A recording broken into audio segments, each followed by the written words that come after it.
coming back at you with another lesson, giving all glory, honor, and praises to Yahweh by Hashem, Yahweh Shai by Hashem Achakadash. Double honors to the apostles, the elders, great millstone, to rule and teach well. Peace, love, salutation to the 1144 first fruit. This is going to be a fairly quick lesson, just a quick overview of Daniel 8 and 21, verses 21, 22, and 23, just to get who these individuals are in these particular verses. I think there's you can mention about 7 or 8 individuals in history between these verses. And that's what we're going to get into. All right. So like I said, I'm not going to make it too long. Pretty much this is going to be, this may be a look into it now that I think about it. So we're going to make this another series of let's take a look into it. We're taking a look into Daniel 8 verses 21 and 23. So without further ado, Daniel 8 and 21, it says, "And the rough goat is the king of Grecia, and the great horn that is between his eyes is the first king."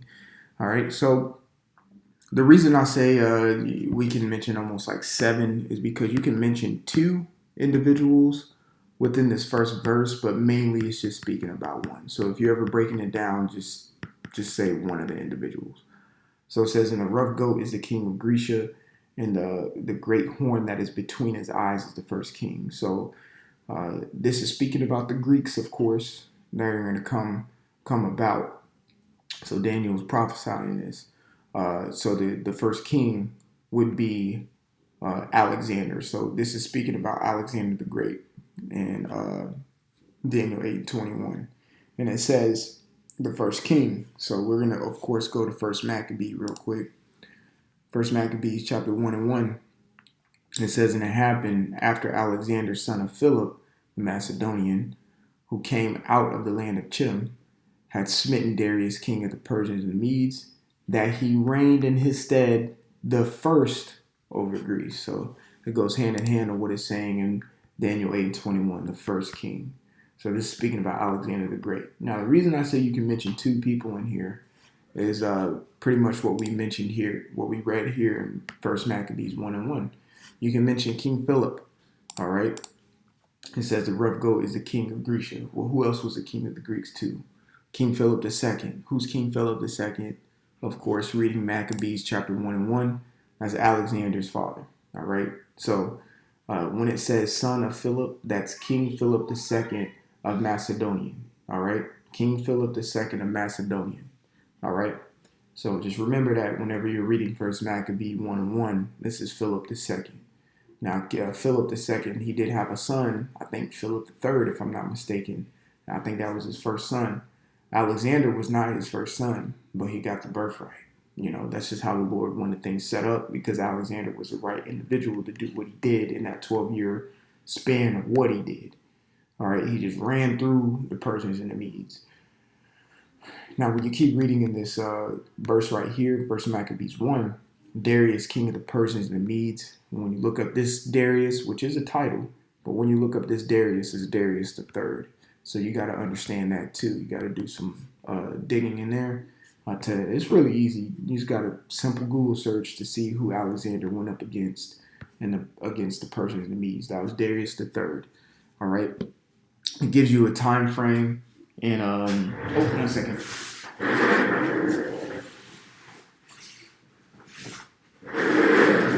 All right, so like it gives you a time frame of when things were going down. So you got to understand that was Darius III, that was Philip II, this was Alexander the Great, to understand the history that this is trying to portray. Now, this was this First Maccabees 1 and 1. Like, again, this is like an overview to give you a foundation of where to start.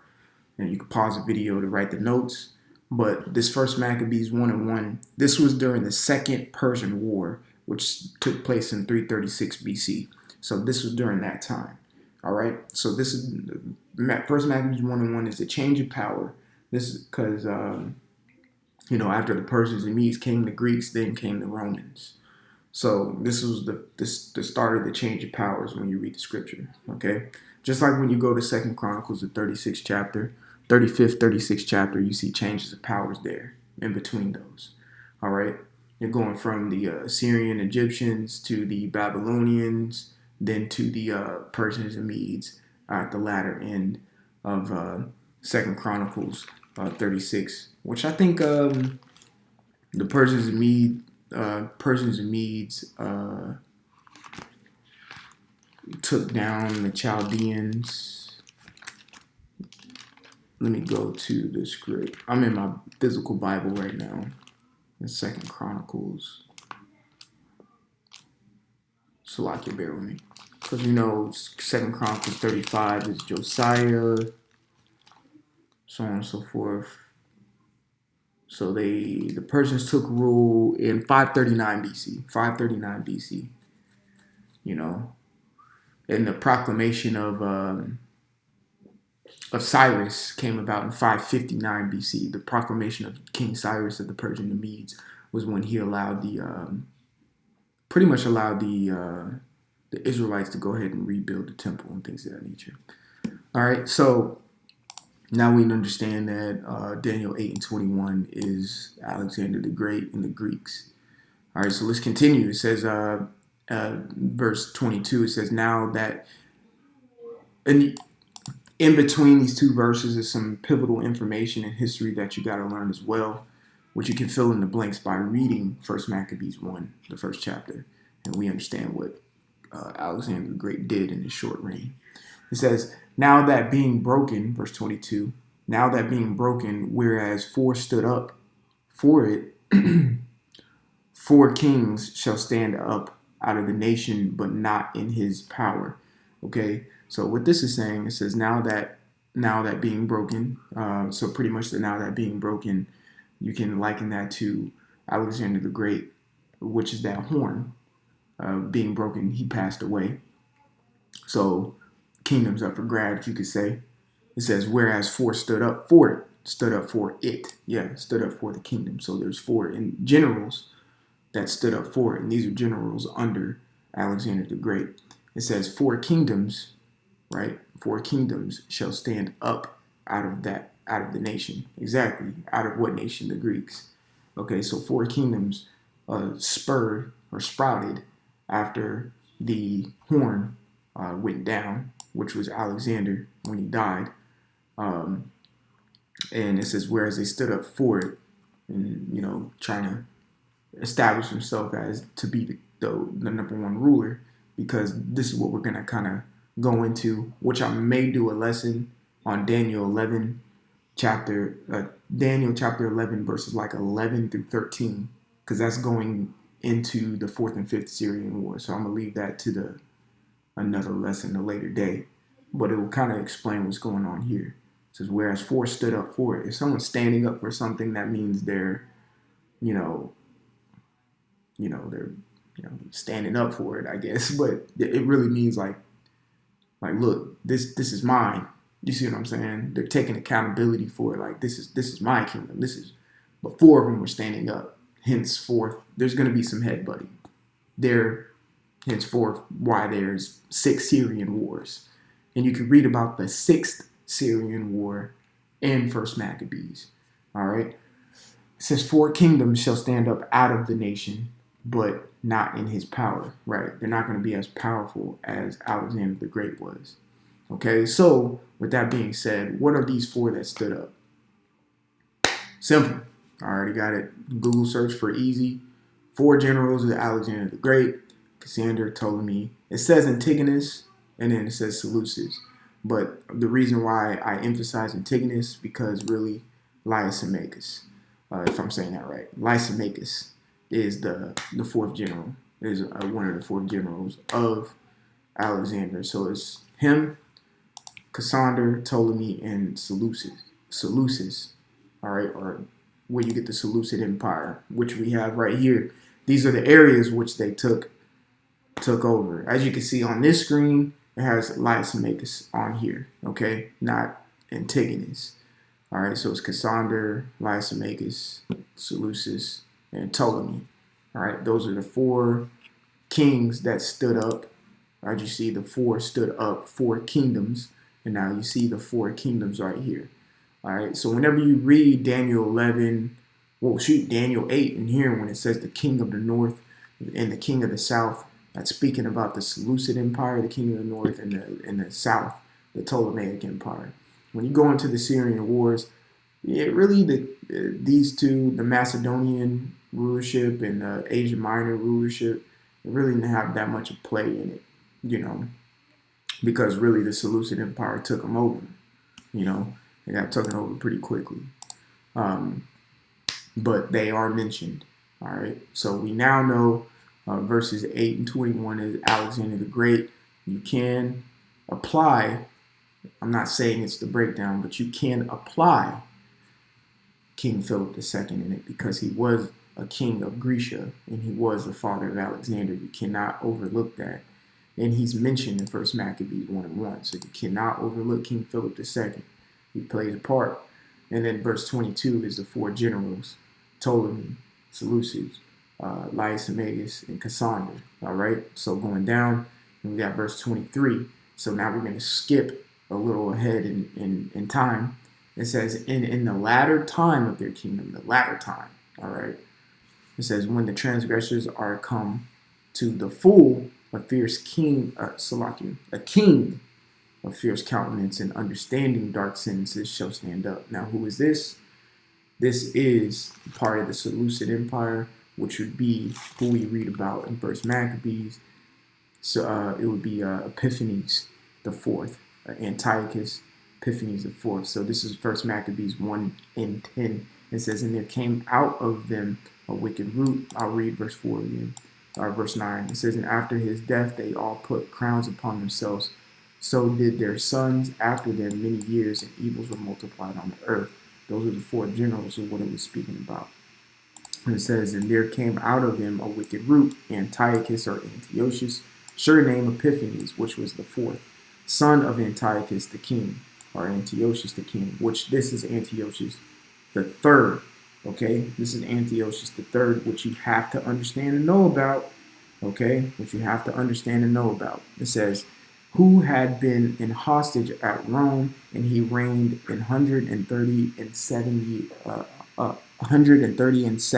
year of the kingdom of the Greeks. So bear with me one moment.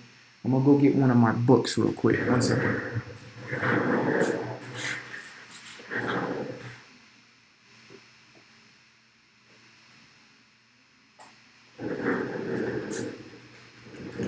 All right, bear with me one moment, please, because I have to look something up. I hope I can find it here.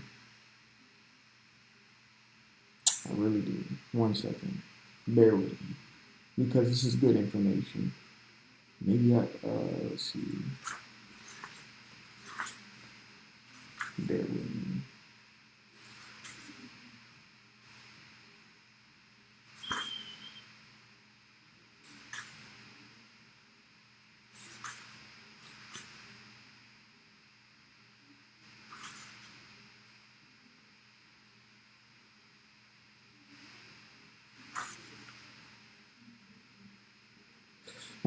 It's all good. Just for the sake of time, I'm not even gonna try to bring it out.